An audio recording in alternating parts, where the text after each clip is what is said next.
The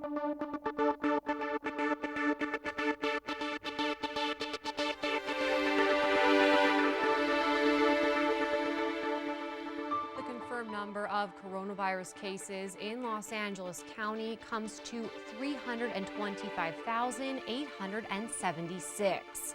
The confirmed number of deaths reaches 7,200. Here in Torrance, the total number of confirmed cases is 1,671, with total confirmed deaths at 72.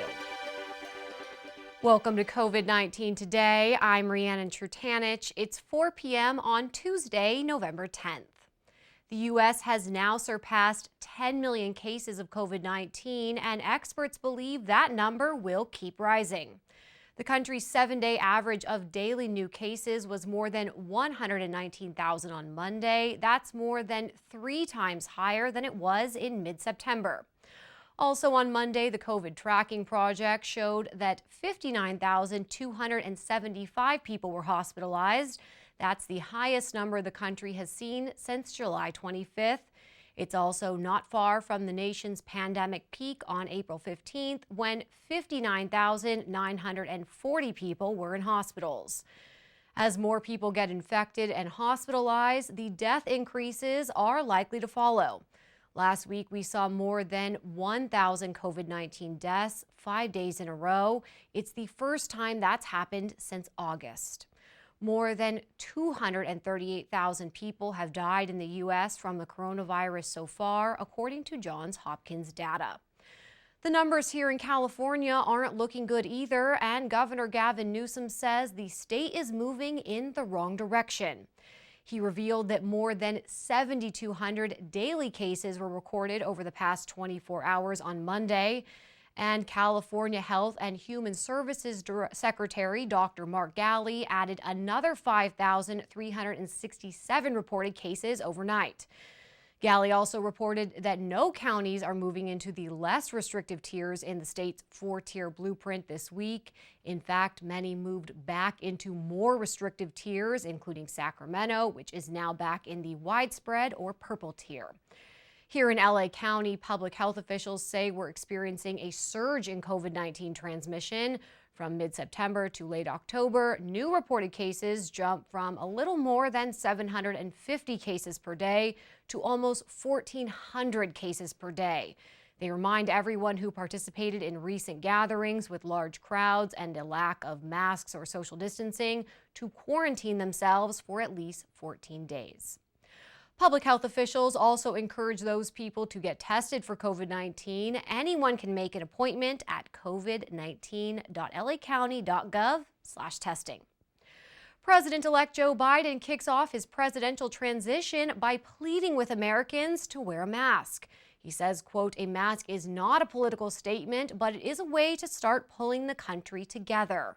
He adds that we can save tens of thousands of lives if everyone would just wear a mask for the next few months, and that the goal is to get back to normal as fast as possible.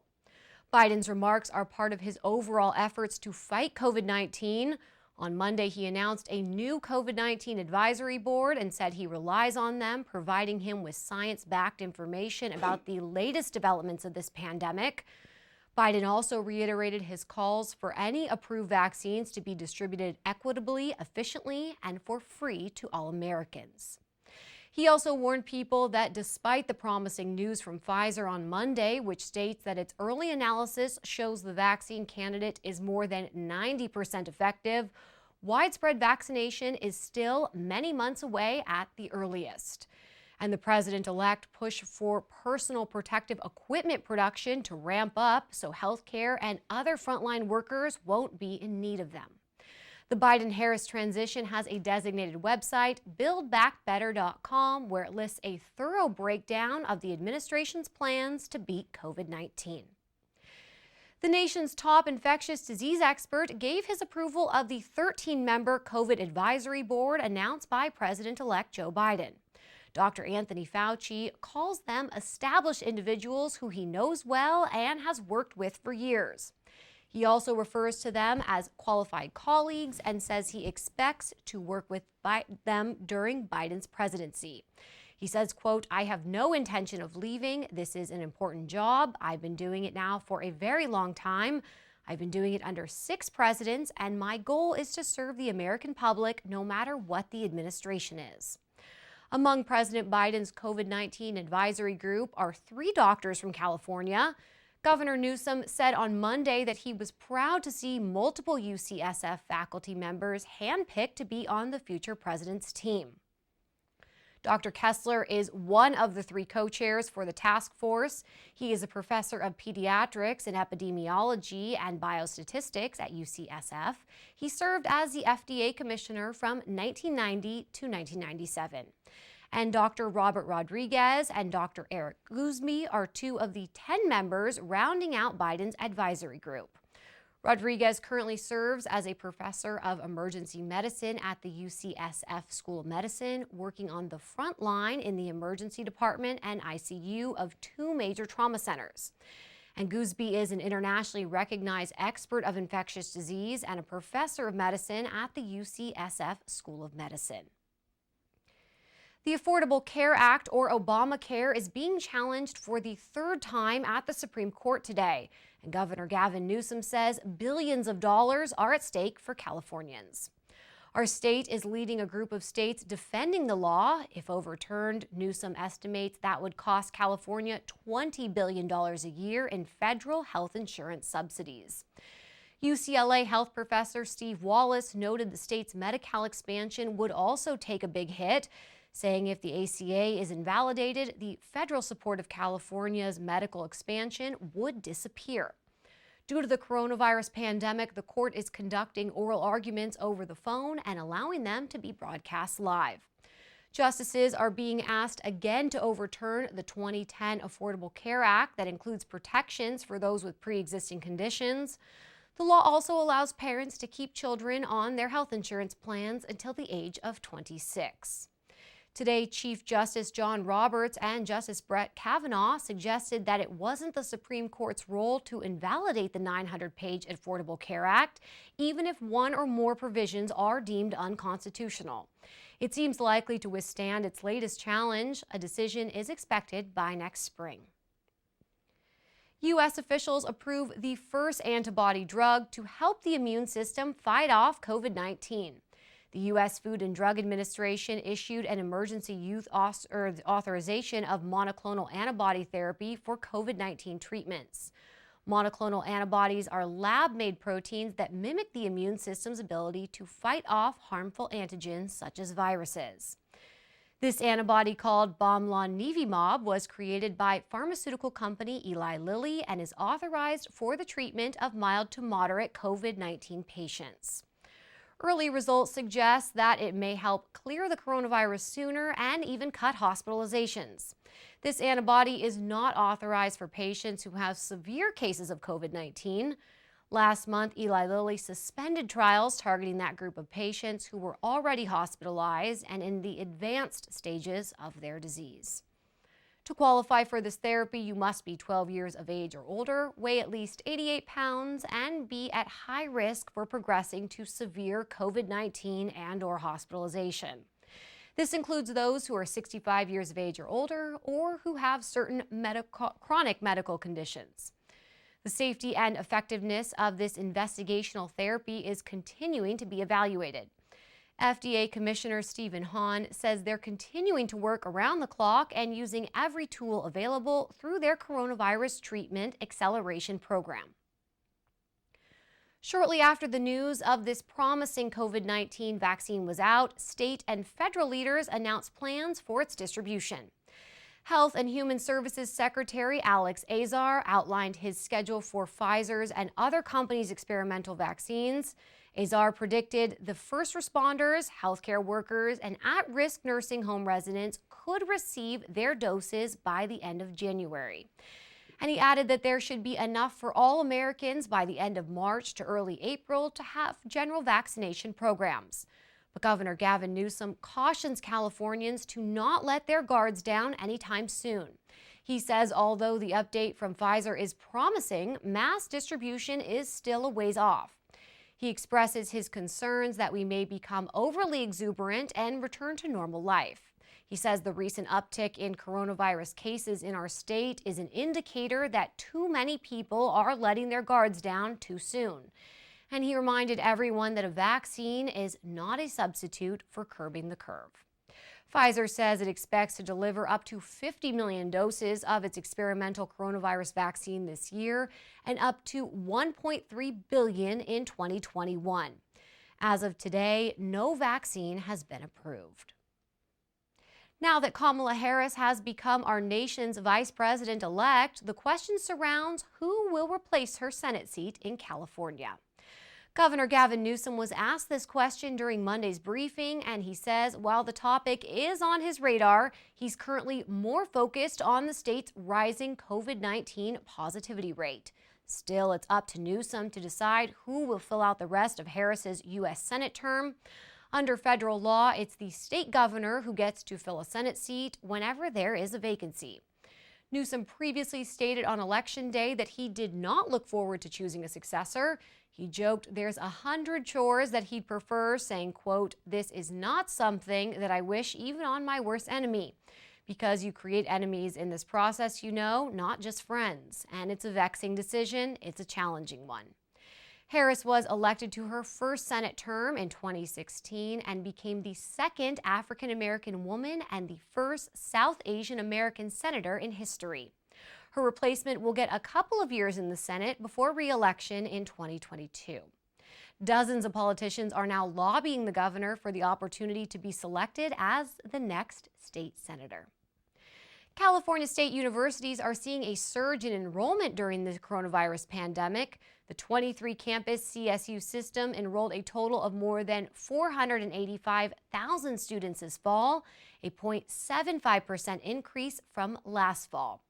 University officials say it's the opposite of what they were expecting. More than half of the campuses statewide saw enrollment gains. Among those that saw the increased number of students are Cal Poly Pomona, Cal State Fullerton, CSU Dominguez Hills, and Cal State Long Beach.